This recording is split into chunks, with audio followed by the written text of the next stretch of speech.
Ladies and gentlemen, welcome to PRC Foundation. How are you? আশা করি তোমরা অনেক ভালো আছো by the grace of Almighty Allah subhanahu wa ta'ala. তো আজকে আমাদের আলোচনার বিষয় হচ্ছে approaches and methods of language teaching, যেটাকে আমরা সংক্ষেপে ELT বলে থাকি, ইংলিশ ল্যাঙ্গুয়েজ টিচিং। এই কোর্সটার একটা গুরুত্বপূর্ণ মডেল বা টপিক নিয়ে আলোচনা করব। আর আজকের আমাদের টপিকটা হচ্ছে Stephen Krashen's monitor model. Stephen Krashen's monitor model এই টপিকটা নিয়ে আলোচনা করব। আর এই লেকচারটা নোট কালেক্ট করার জন্য তোমরা আমাদেরকে ফোন দিতে পারো, আমাদের ওয়েবসাইট ভিজিট করতে পারো, এবং তোমরা ডেসক্রিপশন বক্সের লিংক থেকে নোটটাকে কালেক্ট করতে পারো। তো স্টিফেন ক্রেশন ইনি কি, আগে এটা একটু জেনে নিই। তো স্টিফেন ক্রেশন হচ্ছে একজন আমেরিকান প্রফেসর এবং একজন লিঙ্গুইস্ট এবং থিওরিস্ট। তিনি এই সেকেন্ড ল্যাঙ্গুয়েজ ডেভেলপমেন্ট বা অ্যাকুইজিশনের জন্য একটা যে মডেল আবিষ্কার করেছিল, মূলত মডেলটা আবিষ্কার হয়েছিল এই মনিটর মডেল 1970 স্টার্টে, এবং এই মডেলটা সমাদৃত হতে থাকে 1980 স্টার্ট থেকে। তো এখানে এই স্টিফেন ক্রেশন যে মনিটর মডেল সম্পর্কে কথা বলেছে, এটা মূলত 5 হাইপোথেসিসের উপরে প্রতিষ্ঠিত, বা এর বুনিয়াদ বা বেসমেন্টটা হচ্ছে 5 হাইপোথেসিস। হাইপোথেসিসকে আমরা যদি সিনোনিমাস পয়েন্ট অফ ভিউ থেকে বুঝতে চাই, তাহলে আসবে যে theory, doctrine, dogma, theorem, suppose, explanation etcetera, এটা আসবে। তবে তোমরা থিওরি বা ডকট্রিন হিসাবে এটাকে ধরে নিতে পারো। তো স্টিফেন ক্রেশনস যে 5টা হাইপোথেসিস নিয়ে কথা বলেছেন মনিটর মডেলকে এক্সপান্ড করার জন্য, সেই বিষয়গুলো নিয়ে কথা বলি আমরা এখন। তো ফার্স্ট অফ অল যে বিষয়টা নিয়ে কথা বলেছেন বা যে হাইপোথেসিস, সেটা হচ্ছে দ্য অ্যাকুইজিশন লার্নিং হাইপোথেসিস, অর্থাৎ অর্জন শেখা তত্ত্ব বা থিওরি। এখানে বিষয়টা তাহলে কি দাঁড়াচ্ছে, আসলে এটার মাধ্যমে কি ক্রেশন কি করেছে, এটাকে কি মিঙ্গেল করেছে? নো, এটাকে মিঙ্গেল করেনি। আসলে তিনি এটা বোঝাতে চেয়েছেন যে সেকেন্ড ল্যাঙ্গুয়েজ অ্যাকুইজিশনের জন্য বা ডেভেলপমেন্টের জন্য অ্যাকুইজিশনের বেশি গুরুত্ব না লার্নিং এর বেশি গুরুত্ব। অ্যাকুইজিশন বলতে ক্রেশন এখানে যেটা বুঝিয়েছে, অ্যাকুইজিশন হচ্ছে subconscious or unconscious procedure of picking up language, একটা ভাষাকে তুলে নেওয়ার একটা অবচেতন পদ্ধতি, যেটা আসলে কি ইন্টারঅ্যাকশনাল অ্যাক্টিভিটিসের মাধ্যমে হয়ে থাকে। ইন্টারঅ্যাকশনাল অ্যাক্টিভিটিস বলতে বেসিক্যালি বোঝানো হয় যে অ্যাকশনের মাধ্যমে যখন একজন শিক্ষার্থী সেকেন্ড ল্যাঙ্গুয়েজটাকে পিক আপ করবে, শিখবে, তখন কি হবে, তার মধ্যে অ্যাকুইজিশন হবে। অ্যাজ ফর এক্সাম্পল, এটা আমি বলে রাখি, এই বিষয়টা আগে, যে এই কোর্সটা কিন্তু তোমরা পড়ছো অ্যাজ এ টিচার। তুমি কিভাবে তোমার শিক্ষার্থীকে ইংরেজি বা সেকেন্ড ল্যাঙ্গুয়েজ বা টার্গেট ল্যাঙ্গুয়েজটা ভালোভাবে শিক্ষা দিতে পারো। So this is very much practical course, কারণ এটার মাধ্যমে তোমার টেকনিক, তোমার অ্যাপ্রোচেস, তোমার মেথডস, এগুলো তুমি ইমপ্রুভ করতে পারো। উদাহরণস্বরূপ, তুমি যদি একজন শিক্ষার্থীকে বারবার ইন্টারঅ্যাকশনাল মাধ্যমে বোঝাও, ইন্টারঅ্যাকশনাল ওয়েতে বোঝাও, তাহলে কি হবে, তার মধ্যে কিন্তু অ্যাকুইজিশন আসবে। যেমন তুমি যদি পেন দিয়ে বলো টেক দ্য পেন, তাহলে কিন্তু সে বুঝবে যে কলম নিতে বলছে। আবার তোমাকে যদি বলা হয়, বা তুমি যদি বলো কোনো স্টুডেন্টকে can you give me your pen, তাহলে এই যে এইভাবে ইন্টারঅ্যাকশনাল প্রসেসের মাধ্যমে একটা শিশু যেভাবে ফার্স্ট ল্যাঙ্গুয়েজ অ্যাকুয়ার করে থাকে, তার মাতৃভাষাটা শিখে থাকে, অনুরূপভাবে যখন সেকেন্ড ল্যাঙ্গুয়েজটা কি করা হবে, ইন্টারঅ্যাকশনাল ওয়েতে শেখানো হবে, তখন সেটা কি হবে, ওরাল কমিউনিকেশনের উপরে বেশি জোরদার হবে। On the other hand, learning সম্পর্কে কি বলছে, লার্নিং সম্পর্কে সংক্ষিপ্ত বিষয় হচ্ছে নোয়িং দ্য ল্যাঙ্গুয়েজ, অর্থাৎ ভাষাটাকে জানা, ভাষাটাকে বোঝা, মেমোরাইজেশনের মাধ্যমে, ভোকাবুলারির মাধ্যমে, স্ট্রাকচারের মাধ্যমে, এবং আরেকটা বিষয় কি এখানে স্পিকিং এর মাধ্যমে ভাষাটা শেখা।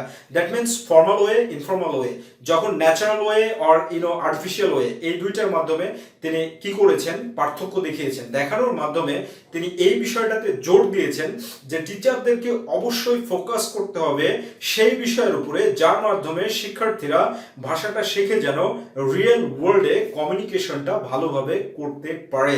That is the point of view of Stephen Krashen regarding the acquisition learning hypothesis. তাহলে অ্যাকুইজিশন লার্নিং হাইপোথিসিস থেকে আমরা বুঝতে পারলাম যে অ্যাজ এ টিচার যখন কেউ সেকেন্ড ল্যাঙ্গুয়েজটাকে টিচ করতে যাবে, তাহলে ইন্টারঅ্যাকশনাল ওয়েটা সবচেয়ে বেশি পারফেক্ট লেভেল হবে, সবচেয়ে বেশি ভালো হবে। সেকেন্ড হাইপোথিসিস সম্পর্কে গাইস যেটা বলেছে ক্রেশন, আর সেকেন্ড হাইপোথিসিস যেটা, সেটা হলো দ্য ন্যাচারাল অর্ডার হাইপোথিসিস।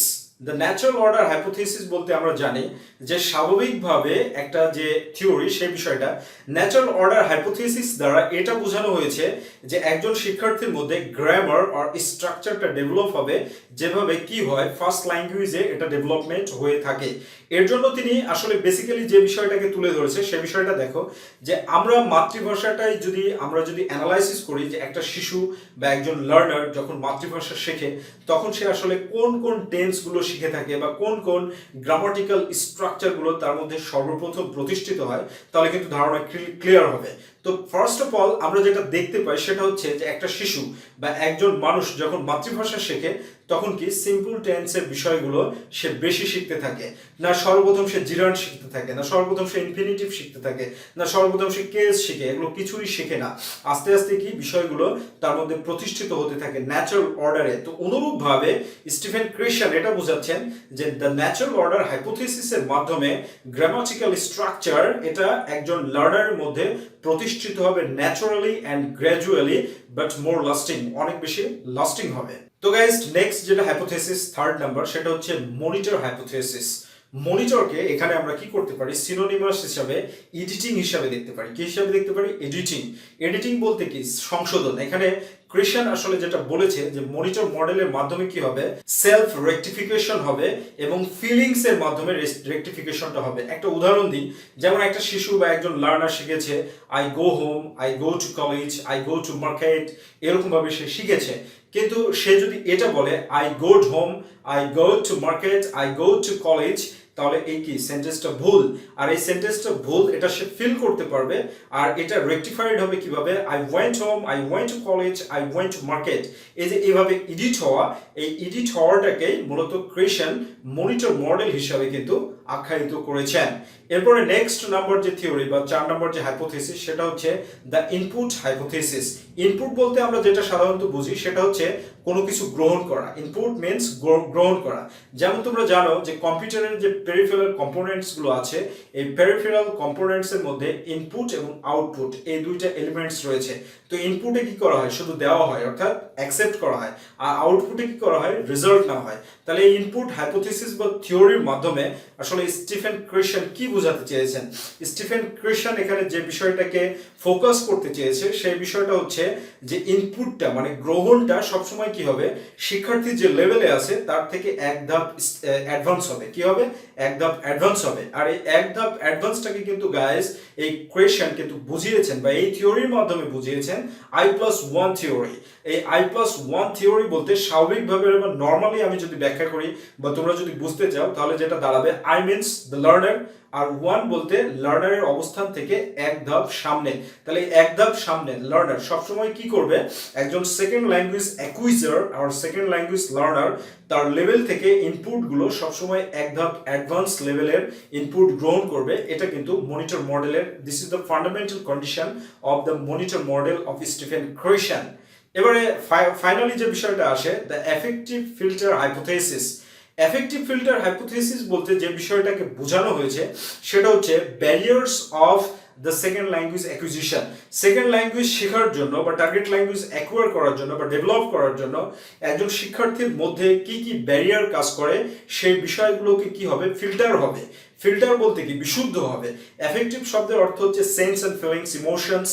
তো একজন ল্যাঙ্গুয়েজ লার্নার বা সেকেন্ড ল্যাঙ্গুয়েজ অ্যাকুইজার যারা দ্বিতীয় ভাষাটাকে বা টার্গেট ল্যাঙ্গুয়েজটাকে শিখতে চায় তাদের প্রথমে যে পয়েন্টটা আসে সেটা হচ্ছে অ্যাংজাইটি, উদ্বিগ্নতা আসে। কিভাবে উদ্বিগ্নতাটা আসে দেখো, এটা কিন্তু খুব গুরুত্বপূর্ণ একটা ব্যাপার।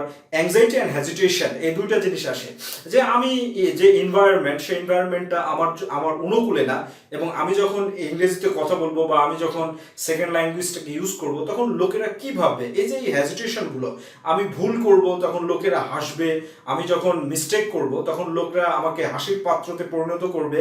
এই যে বিভিন্ন ধরনের যে ব্যারিয়ার্স রয়েছে যেগুলো related to mentality and emotion, এই ব্যারিয়ারগুলোকে ফিল্টার করতে হবে, এ ধরনের একটা এনভায়রনমেন্ট ক্রিয়েট করতে হবে। তাহলেই কিন্তু সেকেন্ড ল্যাঙ্গুয়েজ ডেভেলপমেন্টটা খুব সহজেই লার্নাররা করতে পারবে বা সেকেন্ড ল্যাঙ্গুয়েজটাকে অ্যাকোয়ার করতে পারবে। দ্য এফেক্টিভ ফিল্টার হাইপোথিসিস এই থিওরিটাকে বোঝানোর জন্য আমি তোমাদের সামনে একটা দৃষ্টান্ত দিতে চাই। সেটা হচ্ছে environment of the English medium schools. Or environment of the English department, এটা হচ্ছে উজ্জ্বল দৃষ্টান্ত। কিভাবে দেখো, ইংলিশ মিডিয়াম স্কুলগুলোতে কমিউনিকেশনটা নর্মালি কি করা হয়, ইংরেজিতে করা হয়। আর ইংলিশ ডিপার্টমেন্টে একজন শিক্ষার্থী কিভাবে কি শেখার জন্য আসে, তার ফোর স্কিলসটাকে ইমপ্রুভ করার জন্য আসে।